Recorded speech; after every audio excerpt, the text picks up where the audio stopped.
Election के लिए fund कब जारी होंगे, वजारती खजाना ने बता दिया। अस्सलामुअलैकुम नाजरीन, मैं हूँ शहाब खान और आप देख रहे हैं MP न्यूज। अहम खबर से आपको आगाह करते चले कि मुल्क में आम इंतखाबात के लिए इलेक्शन कमीशन को फंड्स की अदम फराहमी का सामना है। इस हवाले से आज इलेक्शन कमीशन हुक्काम ने सेक्रेटरी खजाना को भी इलेक्शन कमीशन तलब किया था, ताहम अब वजारती खजाना की जानिब से बाज़ाब्ता तौर पर बयान जारी कर दिया गया है। वजारती खजाना का कहना है कि इलेक्शन कमीशन को 1-2 दिन में मतलूबा फंड्स जारी कर दिए जाएंगे। इलेक्शन कमीशन जितने फंड्स मांगेगा जारी कर दिए जाएंगे। इलेक्शन कमीशन की तरफ से 14 नवंबर को फंड्स की फराहमी के लिए खत लिखा गया। खत 18 नवंबर को वजारती खजाना को मौसूल हुआ। फंड्स के इजरा के लिए मुख्तलिफ सतह से मंजूरी जरूरी होती है। अगले 2 दिन में इलेक्शन कमीशन के मतलूबा फंड्स जारी कर दिए जाएंगे। बहुत शुक्रिया। मजीद खबरों और अपडेट्स के लिए देखते रहिए MP न्यूज।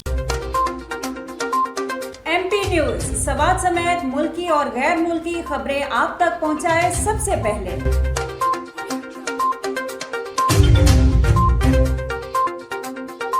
दिन भर की ताज़ा तरीन खबरें हो या अवामी मसाइल हो, MP न्यूज की स्क्रीन पर सबसे पहले। सियासी मैदान हो या हो खेल का मैदान, हम पहुंचाएंगे सबसे पहले खबर MP न्यूज पर। अब आपकी आवाज बनेगा MP न्यूज सबसे पहले। तो अभी Facebook पर और YouTube पर सब्सक्राइब कीजिए MP न्यूज को।